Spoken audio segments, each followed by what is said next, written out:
আকাশবাণী কলকাতা স্থানীয় সংবাদ পড়ছি নমামি বসু রুদ্র। প্রথমে বিশেষ খবর। প্রধানমন্ত্রী নরেন্দ্র মোদী আজ জনপ্রিয় আলাপচারিতা পরীক্ষা পে চর্চার নবম পর্বে শিক্ষার্থীদের সঙ্গে মতবিনিময় করেছেন। এ রাজ্যের বিভিন্ন স্কুলেও অনুষ্ঠানের আয়োজন করা হয়। তৃণমূল কংগ্রেস পরিচালিত রাজ্য সরকার তোষণের রাজনীতি করছে বলে বিজেপির অভিযোগ। রাজ্য বাজেটের ওপর বিতর্কে সংখ্যালঘু উন্নয়ন ও মাদ্রাসা শিক্ষার বরাদ্দ নিয়ে আজ উত্তপ্ত হয়ে ওঠে বিধানসভার অধিবেশন। 5 রাজ্যে আসন্ন বিধানসভা ভোটে নির্বাচন কমিশন প্রায় 1,500 কেন্দ্রীয় পর্যবেক্ষক নিয়োগ করেছে।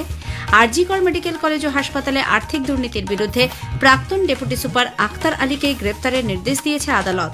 এই মামলায় আজ অন্যতম অভিযুক্ত চিকিৎসক সন্দীপ ঘোষের বিরুদ্ধে চার্জশিট পেশ করেছে ইডি। রঞ্জি ট্রফি ক্রিকেটের কোয়ার্টার ফাইনালের প্রথম দিনে বাংলার বিরুদ্ধে অন্ধ্রপ্রদেশ 6 উইকেটে 264 রান করেছে। আসছে বিস্তারিত খবরে। প্রধানমন্ত্রী নরেন্দ্র মোদী আজ জনপ্রিয় আলাপচারিতা পরীক্ষা পে চর্চার নবম পর্বে শিক্ষার্থীদের সঙ্গে মতবিনিময় করেন। প্রকাশিত একটি ভিডিওতে প্রধানমন্ত্রীকে পরীক্ষায় চাপ ও উদ্বেগ কাটিয়ে ওঠার বিষয়ে শিক্ষার্থীদের পরামর্শ দিতে দেখা যায়। প্রধানমন্ত্রী নরেন্দ্র মোদী আজ পরীক্ষা পে চর্চার নবম পর্বে ছাত্রছাত্রীদের সঙ্গে নিজের মত ভাগ করে নেন। जिंदगी सबसे ज्यादा उत्तम बने, जीवन अपना श्रेष्ठ बने, अपना पूरा जीवन शानदार रहे, उसके लिए जीवन को तैयार करना है और शिक्षा एक माध्यम है, उस माध्यम के रूप में उसको करना चाहिए।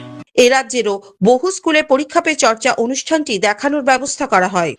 पीएम श्री केंद्रीय विद्यालय बालीगंजेर प्रिंसिपल उत्तम कुमार बोलें, जब प्रधानमंत्री बच्चों को एड्रेस करते हैं इस तरह से तो डेफिनेटली एक अलग लेवल का मोटिवेशन है। हम तो बहुत भाग्यशाली हैं कि हमें इस तरह का सपोर्ट हमारे देश के प्रधान से मिलता है।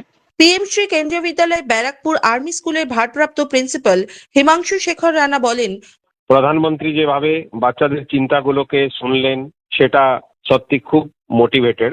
স্কুলের এই সপ্তম শ্রেণীর ছাত্রী শ্রেষ্ঠা সিং পরীক্ষার ভয় কাটাতে এবং নতুন স্বপ্ন দেখতে অনুপ্রেরণা যোগানোর জন্য প্রধানমন্ত্রীকে ধন্যবাদ জানান। পরীক্ষাতে কিভাবে লিখতে হবে এবং বিনা চিন্তা পরীক্ষা কিভাবে সফল করতে হয় সেটাও বলে দিয়েছেন। আর স্বপ্ন শুধু দেখলেই হবে না, নিজেকে খুব পরিশ্রম করে নিজের স্বপ্নকে পূরণ করতে হবে। পরীক্ষা পে চর্চার পরামর্শ দেওয়ার জন্য অনেক ধন্যবাদ। কাশ্মীর নাহার, আকাশবাণী সংবাদ, কলকাতা। তৃণমূল কংগ্রেস পরিচালিত পশ্চিমবঙ্গ সরকার রাজ্যে তোষণের রাজনীতি করছে বলে বিজেপি অভিযোগ করেছে। নতুন দিল্লিতে আজ এক সাংবাদিক বৈঠকে দলের মুখপাত্র ড সুধাংশু ত্রিবেদী বলেন, পশ্চিমবঙ্গ সরকারের অন্তর্বর্তী বাজেটে তোষণ ও পক্ষপাতিত্বের প্রতিফলন ঘটেছে। ममता बनर्जी जी के नेतृत्व में पश्चिम बंगाल तुष्टीकरण की गहरी खाई में नीचे गिरता चला जा रहा है, जिसकी की झलक पश्चिम बंगाल सरकार द्वारा प्रस्तुत किए गए बजट में झलक ही नहीं, बहुत विद्रूप झलक दिखाई पड़ती है। माइनॉरिटी अफेयर्स और मदरसे के लिए 5,713 करोड़ रुपए, इंडस्ट्री और कॉमर्स के लिए 1,400 करोड़। ড ত্রিবেদী বলেন, দেশ যে বিকাশের নতুন উচ্চতার দিকে এগিয়ে চলেছে তা কেন্দ্রীয় বাজেটে স্পষ্ট দেখা গেছে। অন্যদিকে মমতা ব্যানার্জি ও তৃণমূল কংগ্রেসের অধীনে পশ্চিমবঙ্গ ক্রমশ তোষণের রাজনীতির চাপে পিছিয়ে পড়ছে। রাজ্য বাজেটের ওপর বিতর্কে সংখ্যালঘু উন্নয়ন ও মাদ্রাসা শিক্ষার বরাদ্দ নিয়ে তীব্র রাজনৈতিক সংঘাতে আজ বিধানসভার অধিবেশন উত্তপ্ত হয়ে ওঠে। বিজেপি বিধায়ক অগ্নিমিত্রা পালের বক্তব্যকে ঘিরে মুহূর্তের মধ্যে শুরু হয় শাসক ও বিরোধী শিবিরের তীব্র বাকবিতণ্ডা। বাজেট আলোচনায় অংশ নিয়ে অগ্নিমিত্রা পাল বলেন, চলতি বাজেটে সংখ্যালঘু উন্নয়ন ও মাদ্রাসা শিক্ষার বরাদ্দের জন্য প্রায় 10% বৃদ্ধি করা হয়েছে। তবে এই অর্থ প্রকৃতপক্ষে শিক্ষার উন্নয়নে খরচ হবে নাকি অন্য উদ্দেশ্যে ব্যবহার করা হবে তা নিয়ে প্রশ্ন তোলেন তিনি। এই মন্তব্যের পরই অধিবেশন কক্ষে তীব্র প্রতিক্রিয়া দেখা যায়। বক্তব্যের তীব্র বিরোধিতা করে মন্ত্রী ফিরহাদ হাকিম সংখ্যালঘু সমাজকে অপরাধী হিসেবে চিহ্নিত করার প্রবণতার বিরুদ্ধে কড়া আপত্তি জানান। তিনি এ বিষয়ে এপিজে আব্দুল কালাম বা কাজী নজরুল ইসলামের মতো ব্যক্তিত্বের উদাহরণ টানেন। পরিস্থিতি সামাল দিতে হস্তক্ষেপ করেন অধ্যক্ষ বিমান বন্দ্যোপাধ্যায়। রাজ্য বিধানসভার আজকের অধিবেশন নিয়ে একটি প্রতিবেদন। রাজ্য বিধানসভায় পাশ হওয়া অন্তর্বর্তী বাজেটের চরিত্র ও অভিমুখ নিয়ে বিরোধীদের তোলা প্রশ্ন অস্বস্তি বাড়ালো রাজ্য সরকারের। বিধানসভা ভোটের আগে মাত্র 4 মাসের জন্য পেশ হওয়া এই বাজেটে কেন আগস্ট মাস থেকে শুরু হতে চলা প্রকল্প সম্পর্কে ঘোষণা রয়েছে তা নিয়ে সরব হলো বিরোধী পক্ষ। বিরোধী দলনেতা শুভেন্দু অধিকারী বাজেটের কড়া সমালোচনা করে বলেন, এটি প্রকৃত অর্থে অন্তর্বর্তী বাজেট নয়, বরং নির্বাচনী ইস্তাহারে পরিণত করার চেষ্টা হয়েছে। অর্থমন্ত্রী চন্দ্রিমা ভট্টাচার্য পাল্টা জানান, মানুষের কল্যাণ ও সার্বিক উন্নয়নের জন্যই বাজেট পেশ করেছে রাজ্য। এর সঙ্গে ভোটের কোনো সম্পর্ক নেই। বিরোধীদের জবাব দিতে কেন্দ্রীয় বাজেটের সঙ্গে রাজ্য বাজেটের তুলনা টেনে অর্থমন্ত্রী বলেন, কেন্দ্রের বাজেটে রাজ্যের জন্য কিছুই ছিল না, কিন্তু কৃষক থেকে শ্রমিক, বেকার যুবক থেকে তপশিলি সকলের জন্যই রাজ্য বাজেটে কোনো না কোনো উপহার রয়েছে। অভিরূপ ভট্টাচার্য, আকাশবাণী সংবাদ, কলকাতা। রাজ্য সরকারের অন্তর্বর্তীকালীন বাজেটে বেকার যুবকদের সঙ্গে শতাব্দীর সবচেয়ে বড় মিথ্যাচার করা হয়েছে বলে বিজেপি দাবি করেছে।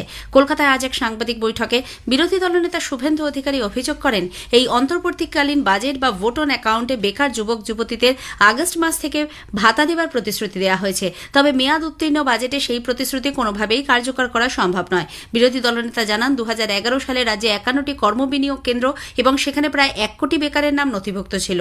2013 সালে মুখ্যমন্ত্রী এই কর্মবিনিয়োগ কেন্দ্রগুলি বন্ধ করে এমপ্লয়মেন্ট ব্যাংক চালু করেন। পরে যুবশ্রী প্রকল্পে 7 লক্ষ বেকারের নাম নথিভুক্ত করা হলেও এই কর্মসূচিতে রাজ্য সরকার অর্থ বরাদ্দ বন্ধ করে দেয়। 2011 সালে যখন এই সরকার ক্ষমতায় আসেন, 51টি কর্মবিনিয়োগ কেন্দ্র ছিল, নথিভুক্ত বেকারের সংখ্যা ছিল 99 লক্ষ সামথিং, অ্যাপ্রক্স 1 কোটি ছিল। মুখ্যমন্ত্রী 2013 সালের কর্মবিনিয়োগ কেন্দ্রগুলোকে ক্লোজ করে দেন, যাতে এই ডাটাটা কেউ কম্পেয়ার করতে না পারে। সেই কারণে প্রথমেই তিনি কর্মবিনিয়োগ কেন্দ্র উঠিয়ে দিলাম, তাহলে আর সংখ্যা নেই। প্রধানমন্ত্রী নরেন্দ্র মোদীর আগামী মালয়েশিয়া সফর ও দ্বিপাক্ষিক সম্পর্ক নিয়ে সংবাদ বিভাগ প্রযোজিত বিশেষ আলোচনা শুনবেন আজ রাত 9:30 গীতাঞ্জলি ও ডিটিএইচ বাংলা এবং আকাশবাণী সংবাদ সোশ্যাল মিডিয়া প্ল্যাটফর্মে। বিদেশ মন্ত্রকের প্রাক্তন সচিব পিনাক রঞ্জন চক্রবর্তীর সঙ্গে কথা বলেছেন কল্যাণ লাহা। স্থানীয় সংবাদ শুনছেন আকাশবাণী কলকাতা কেন্দ্র থেকে। 5 রাজ্যের আসন্ন বিধানসভা ভোটে নির্বাচন কমিশন প্রায় 1,500 কেন্দ্রীয় পর্যবেক্ষক নিয়োগ করেছে।